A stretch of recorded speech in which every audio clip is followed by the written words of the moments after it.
Humanismo. El humanismo es un movimiento filosófico que consta en entender la dignidad y el valor a la persona humana. Ser consciente de que como humanos somos un ser racional, donde el humano ahora es guiado por la razón y no por la fe. Sus sentidos y su naturaleza lo guían hacia una nueva forma de pensar y ser consciente de su valor como ser humano y su condición.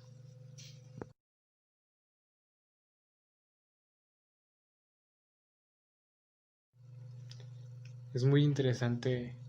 ver que el humanismo, esta corriente filosófica, se llevó a la arquitectura, porque si observamos a detalle lo que son las iglesias, lo que se quiso expresar, y luego lo comparamos con una casa de los años 20, 30, y comparamos para qué sirve o cómo funciona o por qué se hizo, entendemos a la perfección cómo el humanismo afecta a nuestra arquitectura, al arte, a la forma de pensar, a la forma de actuar ante una sociedad.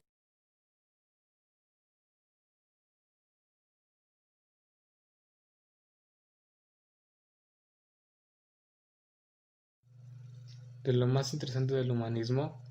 es ver cómo en nuestra naturaleza, nuestra razón, nuestros sentidos, que nos llevan a entender un presente y entender nuestra mente, nuestra condición como seres humanos, nos llevó a cambiar por completo las reglas del juego. Y ahora que entendemos el humanismo de esta forma y lo llevamos a cabo a la práctica, que es lo más esencial e importante, porque esta idea filosófica, este pensamiento, es una revolución verdadera para el ser humano, porque entendemos nuestro valor, nuestra esencia de nosotros, independientemente de nuestra personalidad o nuestra forma de ser independiente, como seres humanos, como la raza del ser humano, como el entendernos a nosotros como una prioridad, es lo que nos lleva a esto. Y bueno, lo que se puede resaltar más es esta idea, cómo se lleva, esta idea filosófica, cómo se lleva a la arquitectura o al arte en sí. Eso es lo más impactante, porque como dije, ahora la arquitectura funciona en base a lo que somos, a lo que nosotros entendemos como seres humanos. Ya somos tratados, o la mayoría de las veces se trata ya al ser humano como lo que es, como la verdadera importancia que se le puede y se le debe dar.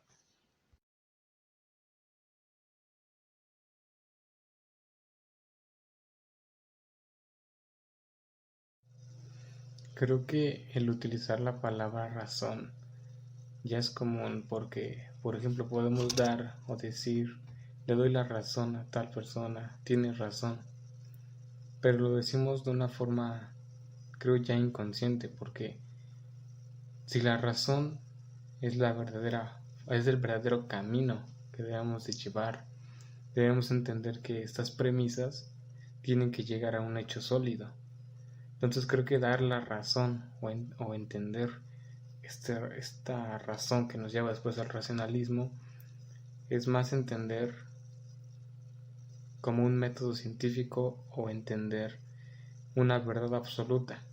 pero solamente que se puede justificar en base a hechos.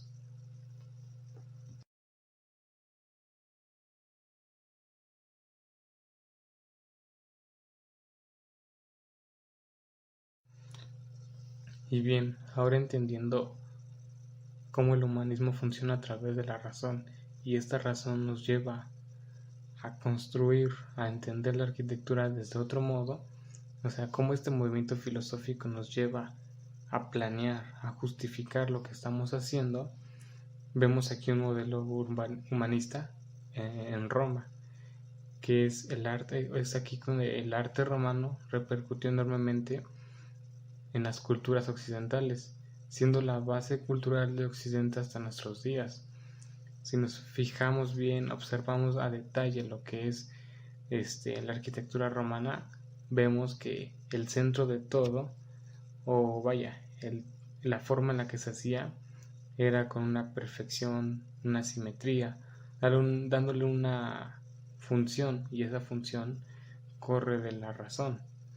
Le estamos dando la razón, por ejemplo, a los números, a las matemáticas. Estamos construyendo algo para nosotros, como por ejemplo el Coliseo Romano, que era una forma de entretenimiento, sí, tal vez para ciertos poderes o ciertos niveles, pero era al fin y al cabo algo para el ser humano, un entretenimiento para el ser humano. No era algo para ir a adorar o alabar a un dios, sino que ya se hacían esta arquitectura para dar esto, o satisfacer estas necesidades como humano. Lo notamos también en su arte, en su forma de buscar una perfección a su arte, de hacer tan detalladamente la belleza y la estética del hombre y de la mujer.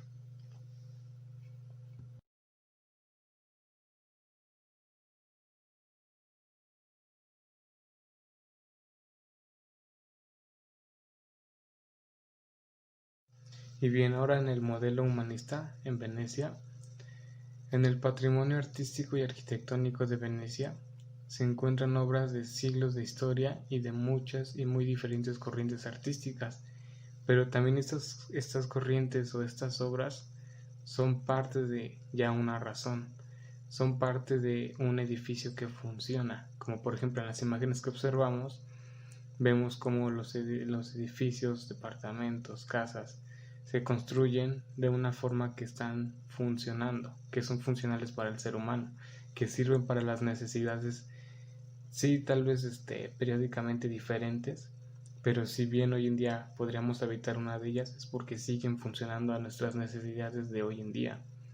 Parte también de estas conexiones que tenemos con los lagos, este pasaje cultural y de gastronomía que tenemos para satisfacer también nuestras necesidades.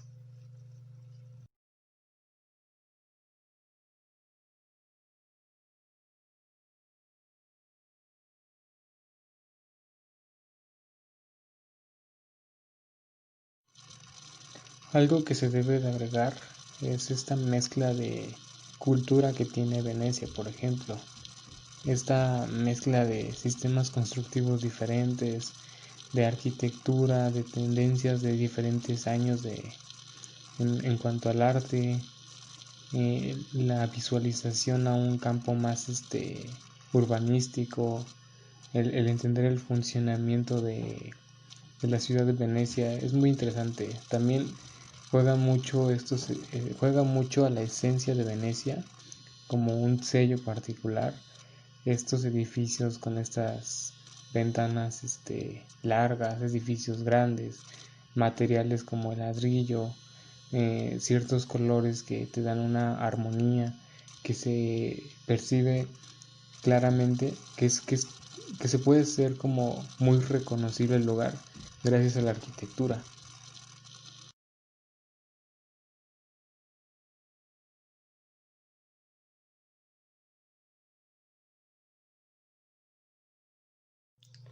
Modelo humanista Italia. La arquitectura italiana también ha influido ampliamente en la arquitectura del mundo. Está inspirada por Andrea Palladio. Además, la arquitectura italianizante, popular en el extranjero desde el siglo XIX, se utilizó para descubrir la arquitectura extranjera que se construyó en el estilo italiano, especialmente en el modelo de arquitectura renacentista. Álvar Aalto fue un arquitecto, diseñador, escultor y pintor. Tras sus viajes al extranjero, enriquecieron al humanismo, dándole una calidez a sus principales características, dando un diseño visionario que significó una ruptura al viejo criterio de cómo debía de ser las bibliotecas, proporcionándoles una vida más actualizada y más cálida a su uso, así dando a la idea de adaptar la forma al uso y las necesidades humanas. Álvaro Aalto, entre sus muchas cualidades innovadoras, él diseñó un mobiliario cuya disposición fue pensada para facilitar el acceso a los libros,